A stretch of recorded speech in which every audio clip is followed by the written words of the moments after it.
여러분, 그동안 정월 대보름을 단지 밝은 보름달이 뜨는 날로만 생각하고 별다른 행사 없이 지나쳤던 적이 없으신가요?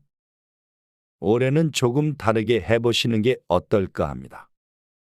정월 대보름에는 우리 선조들이 전해오는 오랜 전통을 따라 운을 얻고 불운을 없애는 특별한 방법이 있답니다. 바로 동전을 묻고 오곡밥이나 찰밥을 먹는 것이지요. 이 중에서 오곡밥이나 찰밥을 드시거나 액마기를 하시는 분들은 많으시겠지만 동전 묻기 같은 오랜 전통은 조금 잊혀져 가고 있는 것 같습니다. 왜 그럴까요? 오늘 저희 지혜의 밤에서는 우리 조상님들께서 정월대보름 밤에 꼭 하셨다는 이 특별한 방법 두 가지와 저희 지혜의 밤만의 비법 하나를 자세히 소개해 드리려고 합니다.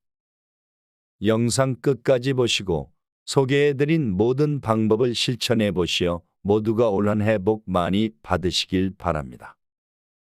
영상 시작하기 전에 좋아요와 구독 버튼을 누르시고 이 좋은 방법들을 주변 분들과도 나누어 보세요. 정월 대보름은 음력 1월 15일로 한 해 중 가장 처음으로 뜨는 보름달이 뜨는 날이며 우리나라의 전통 명절 중 하나입니다. 설날 이후로 처음 맞이하는 보름달이기 때문에 이날은 우리 선조들께서도 매우 특별하게 여기셨답니다. 옛날 농경사회에서는 보름달이 풍요와 땅을 상징했고 풍년을 바라며 보름달을 바라보았다고 합니다. 정월 대보름의 운을 불러오는 첫 번째 방법은 동전을 묻는 것입니다. 정월 대보름에 동전을 묻는 것은 재물과 행운을 불러오는 것으로 여겨지는데 이는 그저 단순한 행위가 아니라 우리 조상님들의 지혜와 소망이 담긴 전통적인 의식입니다. 옛날에 농사를 지으시던 우리 선조님들께서는 자연의 순환과 계절의 변화에 따라 생활하시며 정월 대보름을 한 해의 시작으로 여기고 다양한 의식을 통해 그 해 동안의 풍요와 안녕을 기원하셨습니다. 동전을 묻는 행위는 재물과 복을 땅에서부터 시작해 가정에 깊이 뿌리내리길 바라는 뜻을 담고 있습니다. 이 동전 묻기는 지역에 따라 방법이 조금씩 다릅니다. 경상도 지역에서는 정월대보름 밤 혹은 그 전날 밤에 가정의 정원이나 뒤뜰에 작은 구멍을 파고 몇 개의 동전을 넣습니다. 그 위에 금은 보화를 상징하는 황금색이나 은색의 종이를 덮어주고 그 위에 집단을 올려놓은 다음 태워버립니다. 이렇게 불길이 하늘로 치솟는 것을 보며 그 해의 애군을 태우고 재물과 행운이 집안 가득하길 깊이 바라는 것입니다.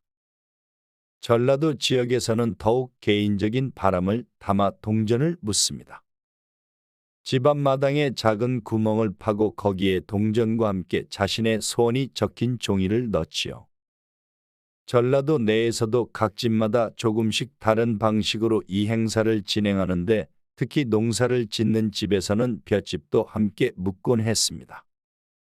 이는 바라는 소원이나 풍요로움과 관련된 물건을 함께 묻어서 그 소망이 이루어지기를 바라는 마음에서 비롯된 것입니다. 모든 것을 다 묻고 나서는 소나무나 대나무를 그 위에 꽂습니다.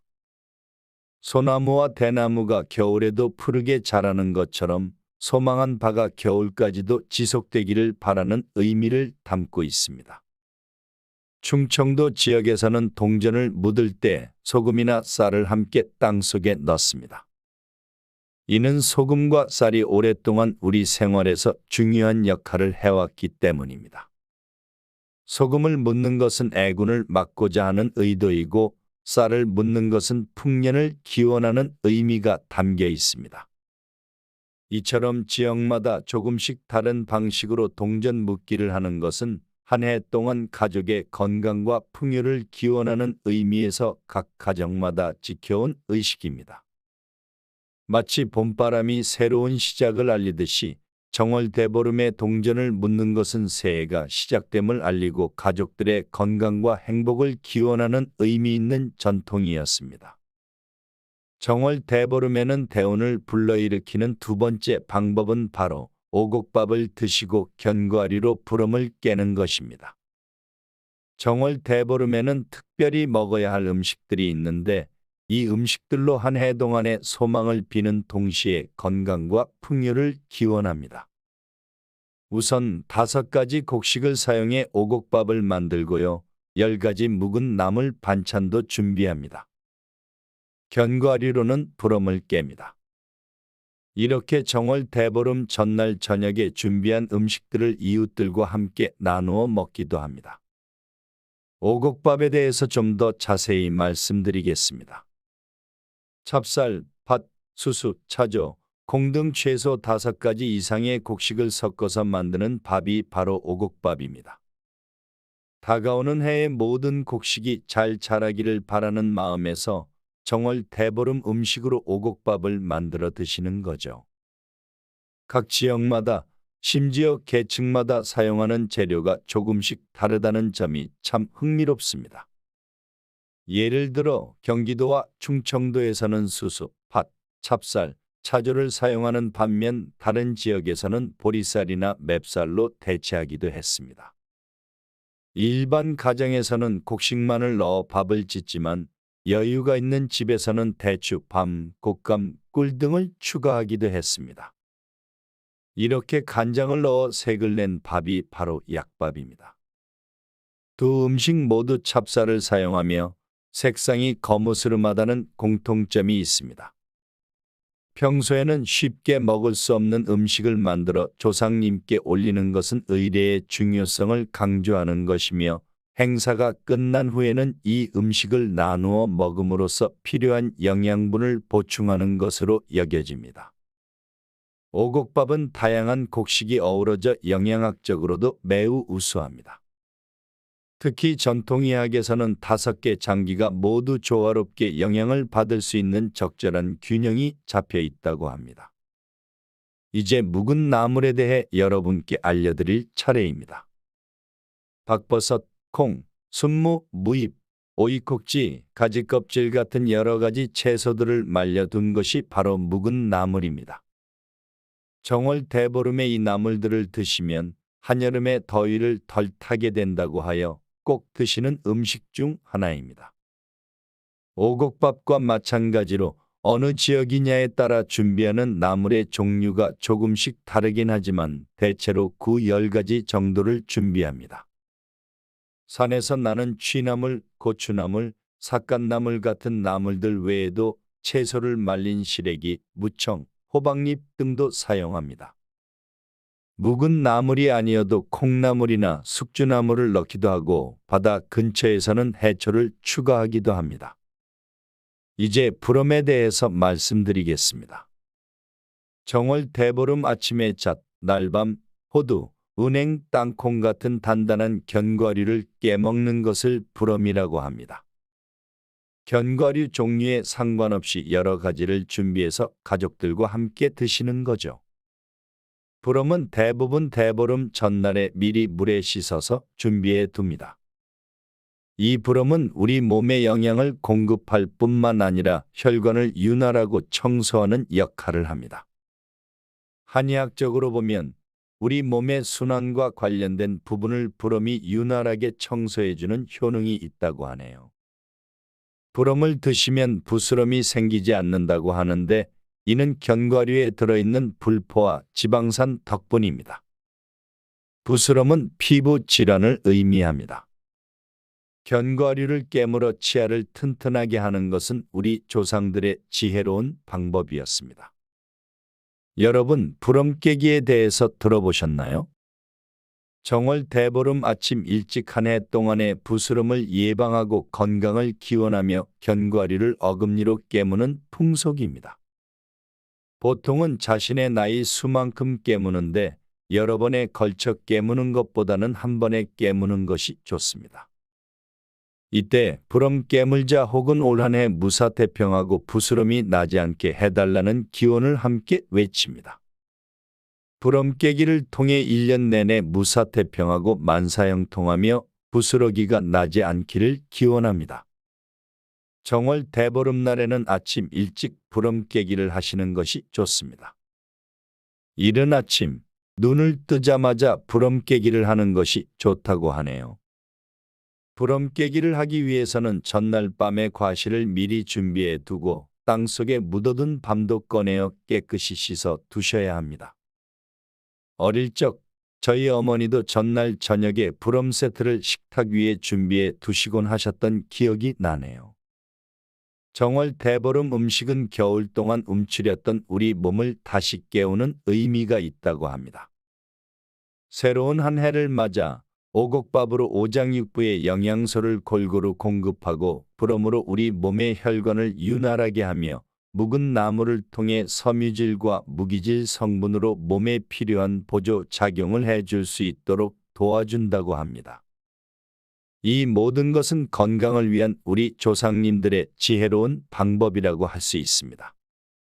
이번 기회에 우리나라의 고유 문화를 다시 한번 느껴보시길 바라며 온 가족이 함께 나누어 먹으며 건강과 행복을 기원하는 의미 있는 시간을 보내시길 바랍니다. 이제 지혜의 밤에서만 드리는 특별한 비법인 정월 대보름에 해야 할 3가지 행동에 대해 알려드리겠습니다. 정월 대보름하면 달을 빼놓을 수 없습니다. 동양학에서는 해가 양기의 대표적인 상징이고 달은 음기의 대표적인 상징으로 여겨집니다. 음양의 균형을 나타낼 때 해와 달을 함께 그립니다. 올해는 양기가 특히 강하고 번영의 기운이 매우 강한 해라고 합니다. 양기는 번영과 성장을 상징하지만 실제로 음기는 안정과 평화의 의미를 담고 있습니다. 양기와 음기가 잘 균형을 이루어야만 번영과 성장 속에서도 안정과 평화 그리고 행복이 함께할 수 있습니다. 양기가 너무 강해지면 갈등과 경쟁의 기운만 커지게 되어 결국엔 불안정한 삶을 초래할 수 있습니다.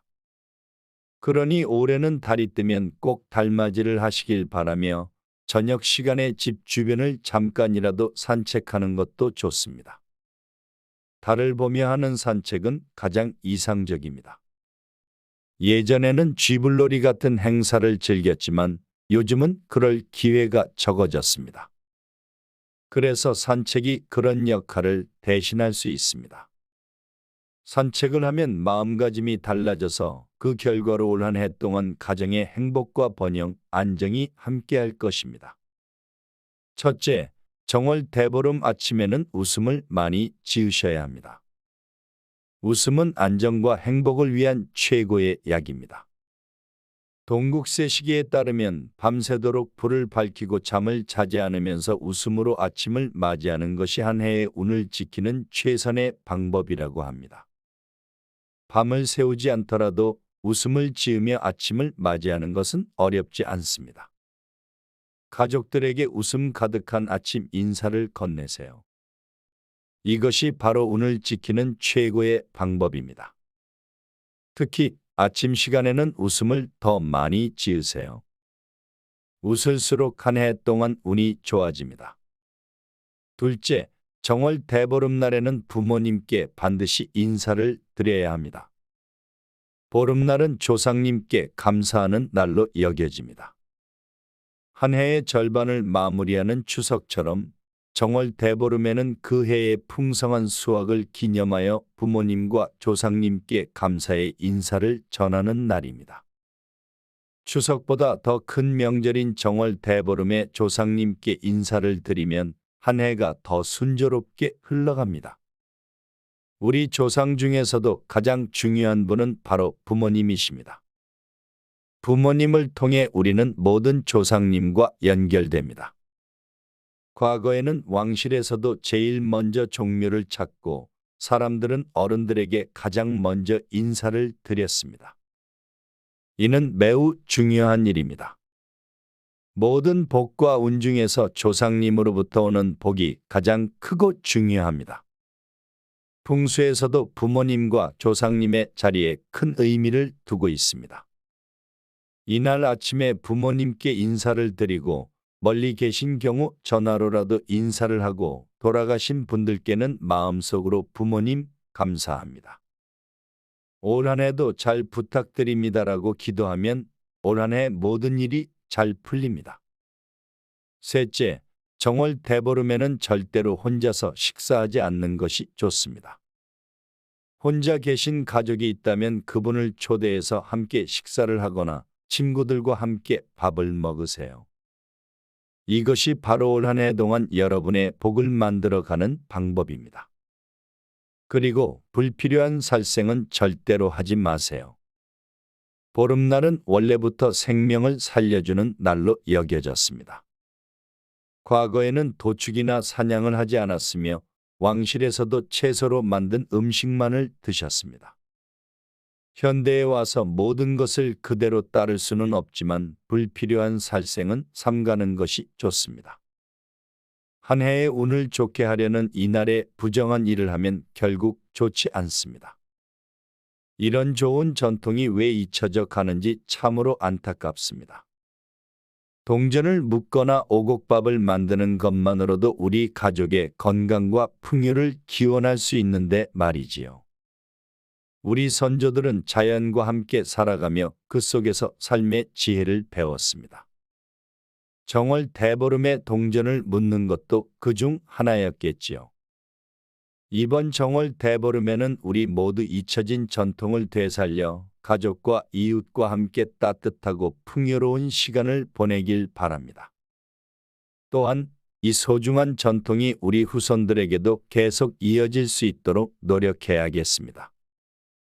우리의 아름다운 문화와 전통이 더 많은 사람들에게 알려지고 다음 세대까지 이어질 수 있도록 해야겠습니다. 지혜의 밤이었습니다. 감사합니다.